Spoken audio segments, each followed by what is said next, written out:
বিসমিল্লাহির রহমানির রহিম। আমি আমার পরিচয় দিচ্ছি। প্রথমত আমি দক্ষিণ সায়দাবাদের একজন পঞ্চায়েতের সর্দার। আমার নাম মোহাম্মদ আব্দুল লতিফ লতু সর্দার। আমি এই এলাকার কিছু সমস্যা নিয়ে আপনাদের সামনে দাঁড়িয়েছি। আমাদের এখানে প্রায়তম সবসময় গ্যাসের খুব সমস্যা, তিতাস গ্যাস থাকে না, মহিলারা রান্না বান্না করতে সমস্যা হয় এবং আমরা প্রতিনিয়ত তিতাস গ্যাসের অফিসে বিল দিয়ে যাচ্ছি এবং রাস্তাঘাট কিছু ভাঙাচোরা আর এখানকার অনেক কিছু সমস্যা, এটা অবহেলিত এলাকা রয়েছে।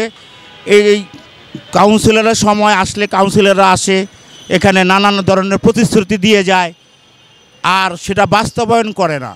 এবং একটা তেলুগু বাসস্থান রয়েছে এখানে, সুইপার কলোনি, নানা অপরাধ তারা করে চলেছে, দেখার কেউই নেই। আমাদের এলাকায় আমরা একটা প্রাথমিক বিদ্যালয়ে চাই। আমরা সমস্ত উপদেষ্টাদের প্রতি অনুরোধ জানাচ্ছি। আমি এই এলাকার পঞ্চায়েতের সর্দার, আমার দাদুও ছিলেন সর্দার, আমার বাবাও ছিলেন সর্দার। আমরা বিএনপি পরিবার সকল প্রতি আমাদের অনুরোধ, আমাদের এই অবহেলিত এলাকাটাকে কিছুভাবে মানুষ করার জন্য অনুরোধ জানাচ্ছি। এবং দুইটা মসজিদ আছে, এই মসজিদগুলো ভাঙাচোরা।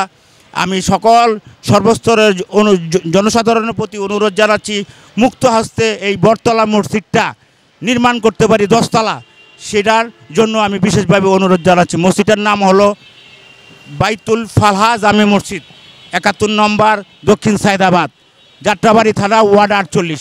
এবং সে সাথে আমি এই পঞ্চায়েতের সর্দার হিসাবে আরও বিশেষভাবে অনুরোধ জানাচ্ছি, আমাদের এলাকায় একটা অবহেলিত এলাকায় এখানকার রাস্তাঘাট ভাঙাচোরা। কিছুদিন আগে আরএফএলের লাইন নিয়েছে, রোড কাটিং এর ব্যবস্থা করে নাই, এখনও এই রোডের কাটিংয়ের ফিল আপ করা হয় না, গর্তগুলো পূরণ করা হয় নাই। তার প্রতি দৃষ্টি আকর্ষণ করার জন্য যথাযথ কর্তৃপক্ষের কাছে আমি বিনীতভাবে অনুরোধ জানাচ্ছি।